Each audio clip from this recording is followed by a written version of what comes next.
میرا مالک اللہ، میرا رازق اللہ، میرا محافظ اللہ، میرا مددگار اللہ، میرا پشت پناہ اللہ، میرا دوست اللہ.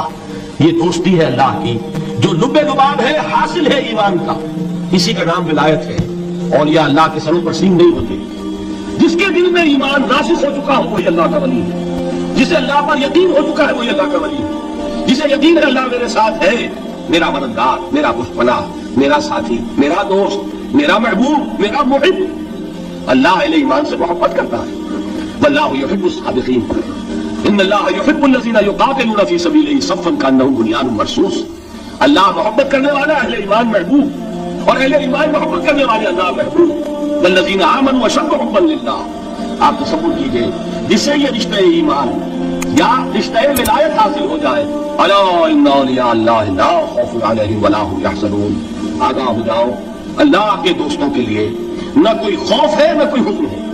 اور میں بیان کر چکا تھا خوف اور حزن کے خاتمے ہی کا نام امن ہے. زوال خوف، زوال حزن. یہ خوف اور حزن کیوں آتے ہیں بار بار؟ اللہ تخافوا ولا تحزنوا دونوں آ گئے. الا ان اولیاء اللہ لا خوف علیہم ولا هم یحزنون ضروری دو. وہ کیوں ہے؟ خوف ہوتا ہے کسی مستقبل کی بات کا، یہ نہ ہو جائے، وہ نہ ہو جائے، یہ نقصان نہ پہنچ جائے، یہ تکلیف نہ ہو، یہ غضب نہ آ جائے. خوف ہے مستقبل سے. حزن ہے یہ کیوں ہوا، یہ نہیں ہونا چاہیے تھا، یہ میرا فلاں چیز میرے ہاتھ سے جاتی رہی، فلاں موقع نکل گیا، اور بیٹھے ہوئے ہیں اندر ہی اندر پڑ رہے ہیں، صدمہ ہے اور رنج ہے. اور جو اللہ پر ایمان رکھتا ہے وہ جانتا ہے ما اصاب من مصیبت فی الارض ولا فی انفسکم الا فی کتاب من قبل ان نبرأها ان ذلک علی اللہ یسیر لکی لا تعصوا علی ما فاتکم ولا تفرحوا بما آتاکم واللہ لا یحب کل مختال فخور. اس زمین میں یا تمہاری جانوں میں کوئی تکلیف، کوئی مصیبت نہیں آ سکتی سوائے اس کے کہ جو اللہ نے لکھ دی ہو اس سے پہلے کہ وہ ظاہر ہو.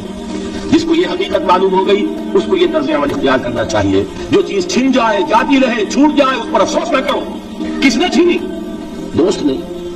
دوست کے فیصلے پر شکایت. دوستی کو بٹا لگا رہے ہو. سر تسلیم خم ہے جو مزاج یار میں آئے. اگر دوستی ہے تو پھر تو تمہیں گردن جھکانی چاہیے کہ ہر کے ساتھی ہماری الطاف، جو بھی میرا ساتھی میرے پیالے میں ڈال دے اس کا کرم ہے. جو اس کی طرف سے آئے اس پر کوئی رنج نہیں، کوئی صدمہ نہیں، کوئی غم نہیں، کوئی شکایت نہیں، کوئی شکوہ نہیں.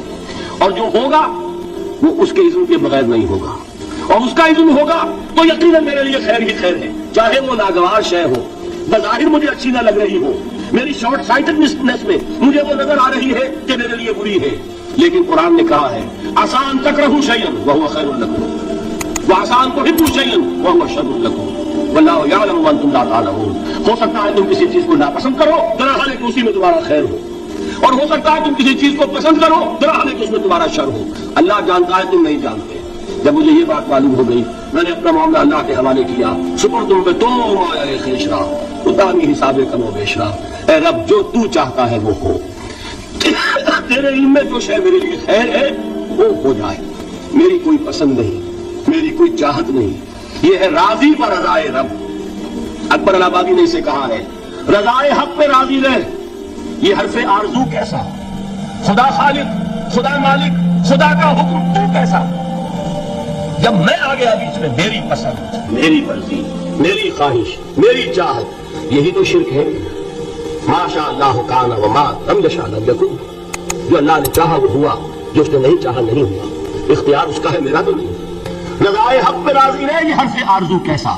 خدا خالق، خدا مالک، خدا کا حکم تو کیسا؟ اقبال نے اسے کہا فارسی میں. اب آپ کہیں اس کا ترجمہ بھی کرو تو وہ مجھے ذرا اس وقت کچھ بہت ہی بدذوقی کسی بات نظر آئے گی. جائیے پوچھئے کسی سے جسے فارسی آتی ہو. برو کشید پہ جا کے ہست بود مرا چوکہا کے مقام رضا کشور مرا. مجھے تو تمام پیچ و خم سے نکال دیا اس مقام رضا نے. میں راضی برضائے رب ہوں، جو فیصلہ اس کا میں اس پر راضی.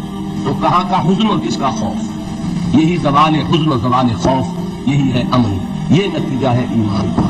تو جان لیجئے یہ ہے لب لباب، یہ ہے حاصل ایمان کا. یہ ہے تو ایمان ہے، یہ نہیں ہے تو ایمان نہیں.